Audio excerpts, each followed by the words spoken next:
악인전, 악인들의 이야기입니다. 악인전, 악인들의 이야기. 여러분들은 주변에서 악인들을 보신 적이 있으십니까? 우리가 책이나 혹은 드라마, 영화 같은 곳을 보면 참 많은 악인들이 등장합니다. 정말 현실 세계에 저런 사람이 있다면 이 세상이 얼마나 끔찍할까라고 하는 생각을 또 상상을 하게 되는데요. 아주대학교 심리학과에서 학생들을 가르치는 김경일 교수라는 분이 우리 주변에는 참 많은 악인들이 살고 있다고 말하고 있습니다. 그 대표적인 사람들이 아마 여러분들 들어보셨는지 모르겠는데요. 소시오패스적인 그런 성향의 사람들이 있다고 합니다. 여러분들 사이코패스는 많이 들어보셨죠? 아무런 죄책감이 없이 사람들에게 폭력을 행사하고 또 심지어 그 사람을 잔인하게 죽이기까지 하는 그러한 사람들이 사이코패스들인데요. 근데 이 소시오패스는 이름이 좀 비슷하긴 하지만 좀 다른 사람들입니다. 사이코패스가 더 무섭기는 하지만 사실 우리가 이 사이코패스들을 만날 확률은 생각보다 그렇게 크지 않다고 합니다. 그러나 소시오패스들은요, 인구 100명당 한 4명 정도, 4명 이상꼴로 그렇게 나온다고 해요.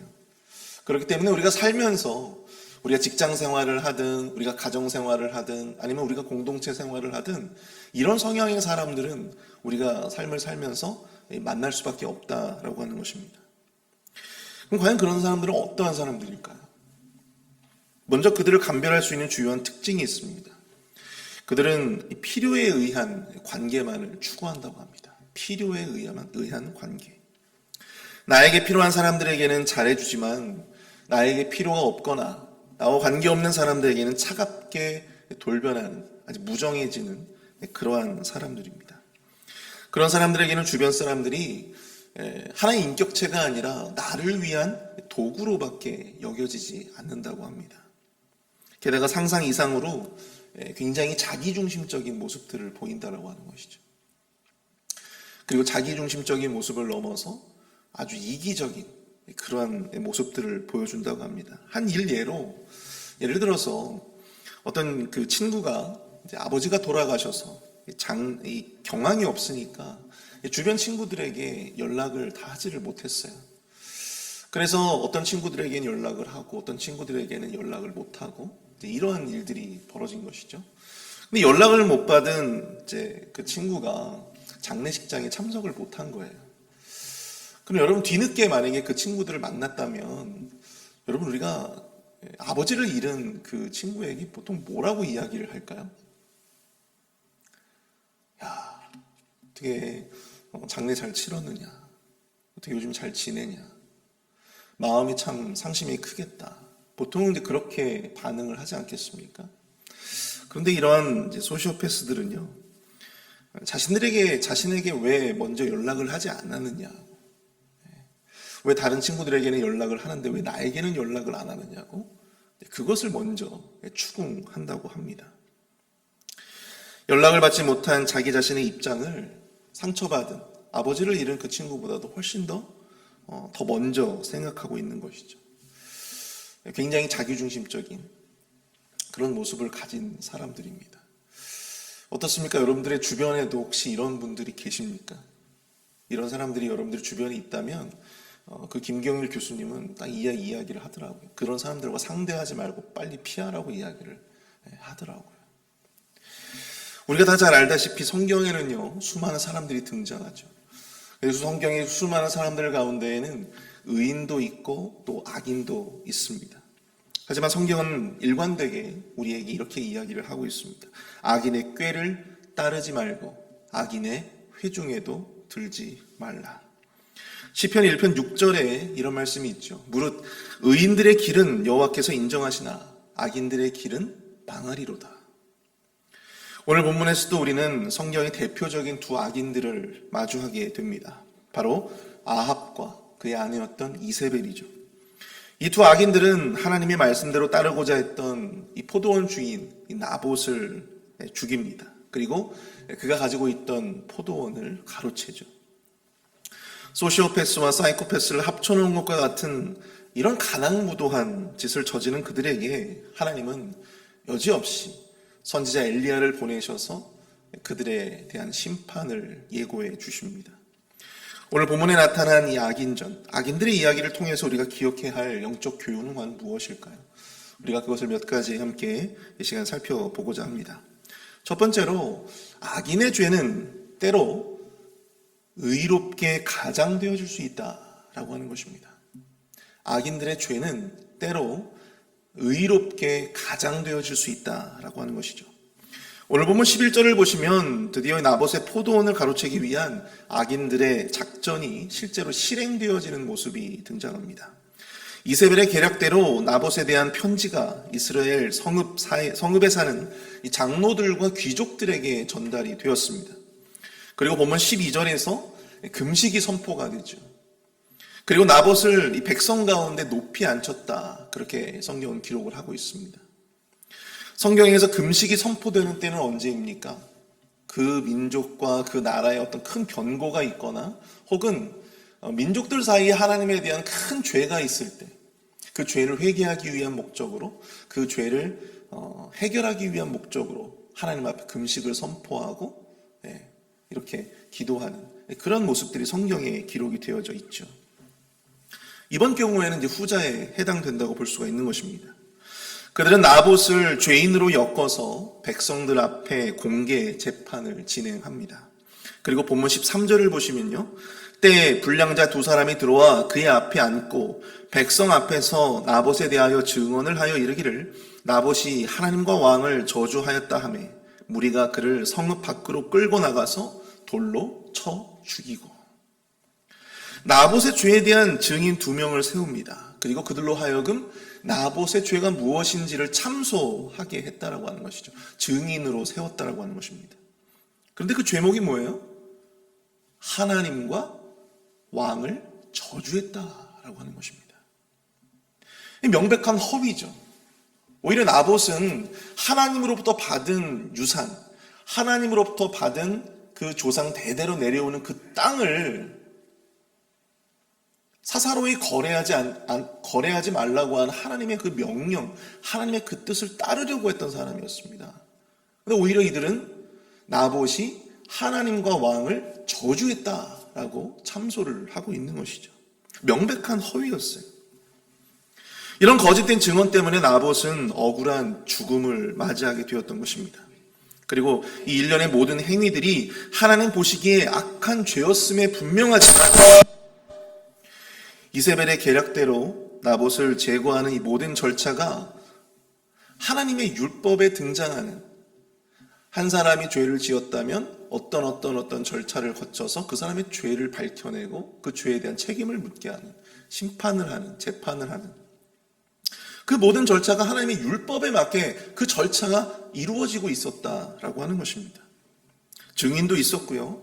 또 이 율법에 따라서 하나님을 저주한 자를 성읍 밖으로 끌고 가 돌로 쳐 죽입니다.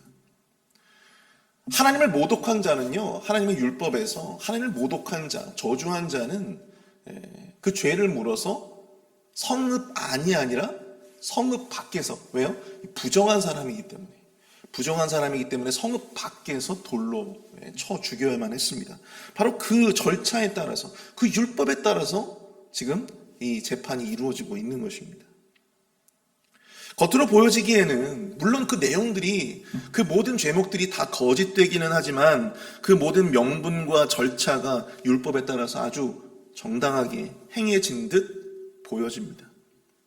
숨겨진 내막을 모르는 대부분의 사람들은 아마도 나봇을 굉장히 악한 악인으로 생각했을 것이고 마땅히 그에 대한 죄의 보응을 받는 것이다, 그렇게 생각했을지도 몰라요. 여기서 우리는 악인들의 이러한 아주 치밀하고도 아주 그 고도로 계산된 이 계략을 보면서 이 죄라고 하는 것이 때로 의롭게도 보여질 수 있겠다라고 하는 생각을 하게 됩니다. 죄라고 하는 것이 딱 보기에도 악해 보이고 딱 보기에도 이 죄처럼 보이는 것이 아니라 이 죄라고 하는 것이 교묘하게 아주 의롭게 보여지기도 하고 굉장히 공정하게 보여지기도 하고 굉장히 거룩하게 보여지기도 한다라고 하는 것이죠.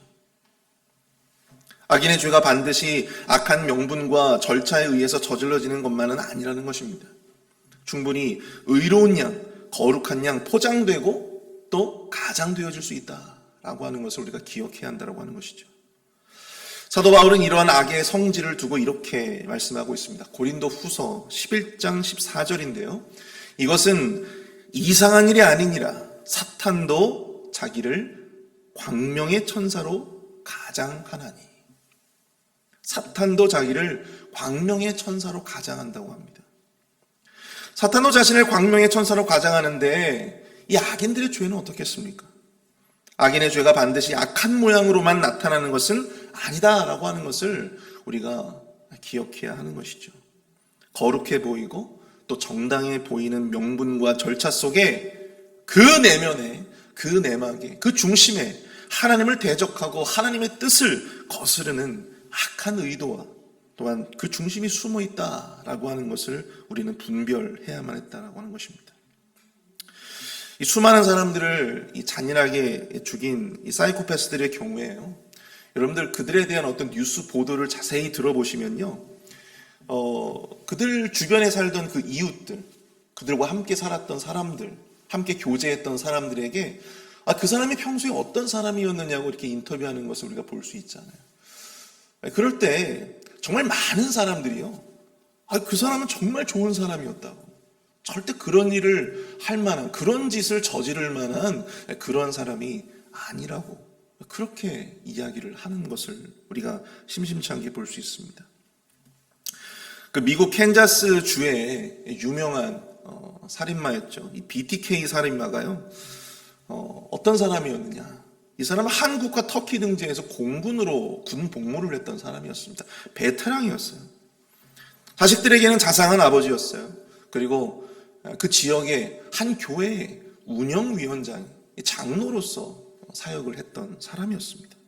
그런데 그런 사람이 무려 30년간 이중적인 모습으로 그렇게 자상한 아버지로 또 한 교회의 신실한 크리스천으로서 그렇게 모습을 가장하면서 살아왔다라고 하는 사실입니다. 여러분, 죄라고 하는 것이 바로 이렇다라고 하는 거예요. 악하고 악한 죄일수록 우리의 영적 분별이 필요한 줄로 믿습니다.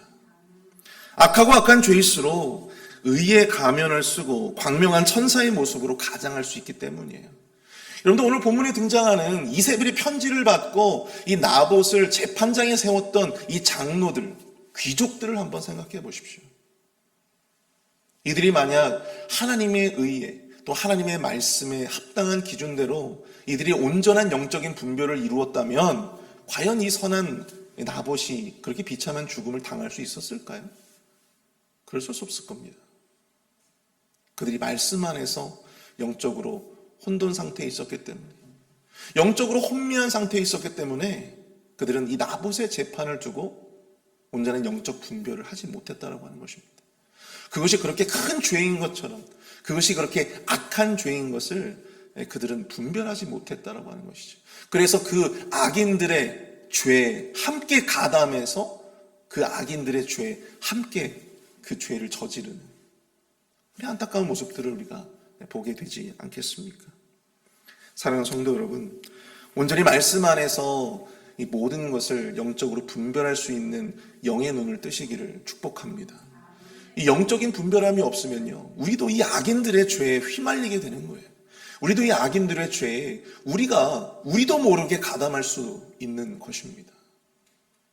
그래서 우리는 늘 영적으로 깨어 있어서 이 죄에 대한 온전한 분별을 이루고 영적으로 말씀 안에서 온전히 살아가는 저와 여러분들 수 있기를 간절히 축복합니다. 두 번째로 우리가 이 악인들의 이야기를 통해 생각해 볼 수 있는 영적 교훈은요, 의인들의 죽음은 하나님 앞에 결코 헛되지 않다라고 하는 것입니다. 오늘 보면 14절에 나오는 것처럼 하나님의 말씀을 따라 자신의 유산이자 기업인 포도원을 왕에게 넘기지 않으려 했던 이 나봇은요, 결국 억울한 죽음을 맞이했습니다. 제가 어제 그 파이널스트 구역 예배에 가서 이제 이 말씀을 함께 나누면서 그분들과 이런 이 말씀을 두고 묵상을 하다가 이런 생각들을 해보게 되었어요. 나봇의 이 결국이, 이 나봇의 이 마지막이 이런 억울한 죽음이 아니라 이 최후의 승리로 끝났다면 얼마나 좋았을까. 그렇게 공개 재판장에 백성들 앞에서 그렇게 놓여 있었던 이 나봇을 하나님께서 마지막에 아합과 이세벨의 그 죄를 단죄하시고 그 자리에서 백성들이 보는 그 자리에서 이 나봇을 풀어주시고 나봇의 이 억울함을 해결해 주셨다면 얼마나 좋은 그림이었을까, 얼마나 좋은 이 마지막이었을까를 어제 이 구역원들과 함께 상상을 해봤습니다. 근데 여러분, 하나님은 그렇게 하지 않으셨어요. 하나님은 억울한 나봇의 죽음을 막지 않으십니다. 왜 그러셨을까? 하나님의 의인의 죽음을 막지 않으신 이유는 온전히 우리가 이해할 수 없을 것입니다. 아마 그것은 우리가 천국에 가서 하나님께 여쭤봐야 되겠죠. 왜 하나님은 하나님의 뜻에 따라 살았던 사람들, 이 의인들이 이 세상에서 이 악인들에 의해서 억울한 피해를 보고 심지어 죽임을 당하는 그러한 억울한 일들이 벌어지고 있는데 왜 하나님은 이렇게 가만히 계시는 것일까? 왜 그런 의인들의 그 억울한 피해와 그 억울한 마음과 그 억울한 상처를 왜 하나님은 그냥 내버려 두시는 걸까? 오늘 본문을 묵상하면서 저는 그런 생각을 해보게 되었습니다. 신앙은 결코 공식이 될 수 없다. 신앙이라고 하는 것은 결코 공식이 될 수 없는 거예요. 우리가 하나님의 말씀대로 살고 그대로 행하면 반드시 복을 받고 반드시 성공하고 반드시 앞서 제가 말씀드렸던 그런 사이다와 같은 이 사이다와 같은 아주 시원한 그런 결말을 우리가 보게 된다면 더할 나위 없이 너무나도 보기 좋을 것입니다. 그러나 그러한 일련의 신앙 행위가 하나의 공식처럼 여겨진다면 과연 그 사이에 하나님이 계셔야 할 이유가 있을까요? 신앙은 결코 공식이 될 수 없습니다. 그 신앙이라고 하는 행위 안에도요, 바로 하나님께서 주관하셔야 할 신적 영역, 이 주권적인 영역이 존재하기 때문에 그렇습니다. 하나님의 말씀대로 살아도요, 우리가 억울한 일들을 당할 수가 있고, 하나님의 말씀대로 살아도 우리가 이 나봇처럼 의로운 죽음을 맞을 수도 있습니다. 분명 그러한 그림은 우리가 상상하고 또 우리가 꿈꾸는 그림은 아닙니다. 그러나 하나님의 뜻대로 살아도 때로는 피해를 보고 때로는 억울한 일을 당하고 때로는 이 억울한 죽음을 맞이할 수도 있지만 반대의 경우도 존재하죠. 하나님의 뜻대로 살아 복을 받고 또 형통을 경험하는 사람들도 있습니다. 우리는 분명 그 끝을 알고 하나님의 뜻에 쫓아 살아갈 수는 없을 것입니다. 그러나 그럼에도 불구하고 우리의 선택은 과연 어떠해야 할까? 그 끝은 알 수 없어도 그 끝이 우리가 꿈꾸는 그림이 아니라 할지라도 우리는 하나님의 뜻을 행하고 그 뜻을 쫓아 살아가야 하는 존재라고 하는 사실을 여러분들 꼭 기억하실 수 있기를 축복합니다. 우리가 그렇게 해야 될 이유는 바로 의인의 죽음은 결코 헛되지 않기 때문입니다. 우리 교회 성도님 중에 한 분의 이야기를 제가 들은 적이 있습니다. 그분이 한국의 용산에 가면 전쟁 기념관이 있잖아요. 그 아버님께서 한국전쟁, 6.25 전쟁에 참전 용사셨대요. 그래서 그 아버님과 함께 용산에 있는 전쟁 기념관을 방문을 했습니다. 근데 이 성도님이 그 전쟁 기념관에서 전시된 그 수많은 동족 상잔의 아픔, 이 한국전쟁, 6.25 전쟁, 이 전쟁의 이런 이 아픔의 어떤 모습들을 이렇게 쫙 보면서 마음이 너무 안 좋았다고 하시더라고요. 그래서 왜 하나님께서는 이 땅 가운데 전쟁을 주셨을까?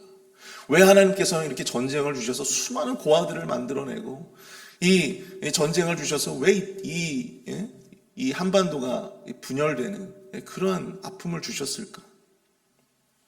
근데 그 말을 듣고 그분의 아버님께서 이런 말씀을 하셨다고 합니다. 당시 그분은 교회도 다니지 않는 분이셨는데요. 그렇기 때문에 남쪽에 그렇게 많은 교회와 그렇게 많은 그리스도인들이 넘쳐나지 않느냐. 그런 이야기를 하셨다고 합니다. 여러분 다 아시다시피 당시에 사실 남쪽보다는 오히려 평양에 훨씬 더 큰 교회들도 많았고 이 북쪽에 훨씬 더 많은 그리스도인들이 있었잖아요. 전쟁통에 그 많은 그리스도인들이 다 어디로 내려온 거예요? 남쪽으로 내려온 거예요. 여러분 다 아시다시피 한경직 목사님 이런 분들, 곽선희 목사님, 한경직 목사님 이런 분 다 북쪽에 살고 있었던 분들 아닙니까? 그런 분들이 전쟁통에 한국으로 내려오셔서 남한으로 내려오셔서 교회를 일구고 또 그 그리스도인들이 또 교회를 세우고 이 남한 쪽에 정말 많은 교회가 생기고 그로 말미암아 남한의 기독교가 부흥하게 되는 그러한 또 계기가 되었다라고 하는 사실을 여러분 우리가 기억해야 될 줄로 믿습니다. 사랑하는 성도 여러분, 나봇의 죽음을 통해 하나님은 이 엘리야로 더불어 아합의 왕가에 하나님의 심판을 선포하셨습니다. 나봇이 당한 것보다 훨씬 더 잔혹한 심판이 이들에게 기다리고 있다라고 하는 것을 주지시켜 주셨어요. 본문 19절을 보시면 너는 그에게 말하여 이르기를 여호와의 말씀이 내가 죽이고 또 빼앗았느냐고 하셨다 하고 또 그에게 이르기를 여호와의 말씀이 개들이 나봇의 피를 핥는 곳에서 개들이 내 피 곧 내 몸의 피도 핥으리라 하였다 하라고 그렇게 말씀하셨습니다. 이런 저주의 예언을 듣고 난 후에 아합의 반응은 과연 어땠을까요? 만약 여러분들이 이러한 저주의 예언을 여러분들이 받으신다면 여러분들은 과연 어떠한 반응을 보이시겠습니까? 27절을 보시면 아합이 모든 말씀을 들을 때 그의 옷을 찢고 굵은 배로 몸을 동이고 금식하고 굵은 배에 누우며 또 풀이 죽어 다니더라. 그의 행위에 대해서 하나님은 엘리야에게 이렇게 말씀을 하셨어요. 29절입니다. 아합이 내 앞에서 겸비함을 내가 보았느냐. 그가 내 앞에서 겸비함으로 내가 재앙을 저의 시대에는 내리지 아니하고 그 아들의 시대에야 그의 집에 재앙을 내리리라 하셨더라. 여러분, 하나님은요, 이 아합 왕이 자신의 죄를 하나님 앞에 회개하고 또 겸비했다. 그렇게 말씀을 하셨습니다. 물론 이 하나님의 예언대로 훗날 아합은 전쟁에서 전사를 하게 됩니다. 그리고 그가 피를 흘리고 죽게 되었는데요. 개들이 와서 그 상처에 그 피를 핥는 그런 일들을 이 아합이 경험을 하게 돼요. 나봇의 죽음을 통해서 비록 악인이었지만 이 아합이 하나님 앞에 겸비하고 회개할 수 있었다라고 하는 사실을 우리는 기억해야 합니다. 그리고 그 집안의 재앙을 늦추는 결과를 만들어내었습니다. 예수 그리스도의 죽음을 통해서 세상이 믿는 자들이 회개를 통해 구원을 경험할 수 있었듯이 여러분 한 명의 의인의 죽음은 결코 헛되지 않습니다. 그 죽음을 통해서 하나님은 하나님의 또 다른 계획을 여시고 또한 당신의 역사를 만들어 가시는 것입니다. 그리고 그것을 통해 세상에는 그 의의 결실들이 우리가 눈에 보이든 우리가 눈에 보이지 않든 하나님께서는 그 의의 결실들을 풍성하게 열어 가시는 것이죠. 사랑하는 성도 여러분, 왜 의롭게 말씀대로 살았는데 내 삶이 이렇게 고통스럽고 억울하고 힘들까? 아마 그것은 우리 스스로가 내가 이렇게까지 하나님의 말씀대로 살았는데 이게 도대체 뭔가? 라고는 아무런 의미도 없구나, 무의미하구나 그렇게 생각해서일지도 모르겠습니다. 그러나 그 의미는 우리가 만들어내는 것이 아닙니다. 하나님께서 당신의 때에 그것을 이루어 가시는 것입니다. 의인의 죽음은 여러분들 결코 헛되지 않습니다. 의인의 고통도 결코 헛되지 않는 거예요. 우리의 고통과 손해, 그 억울함의 씨앗들이 모여서 하나님 나라가 더욱더 아름답게 확장되어지는 그 놀라운 결실들을 우리가 보게 될 줄 믿습니다. 함께 우리가 기도하길 원하는데요. 우리가 오늘 말씀을 생각하면서 좀 함께 기도했으면 좋겠습니다. 우리 말씀을 생각하며 함께 기도하실 때 악인의 죄가 아름답게 포장되어질 수 있고 또 의롭게 가장되어질 수 있음을 알고 우리가 영적으로 온전히 분별할 수 있도록 우리가 악인들의 그 죄에 휘말리거나 거기에 동조하거나 거기에 가담하지 않도록 또 의인의 죽음이 하나님 앞에 결코 헛되지 않음을 우리가 기억하고 우리가 하나님의 말씀대로 살아서 당하는 그 모든 아픔과 손해와 그 모든 어려움들, 그 모든 것들을 하나님께서 충분히 다른 것으로 갚아주시고 또 은혜롭게 그 모든 결실들이 이루어 가실 것이다 라고 하는 믿음을 갖게 해달라고 우리가 함께 이 시간 마음을 앞에 합심해서 함께 기도하도록 하겠습니다.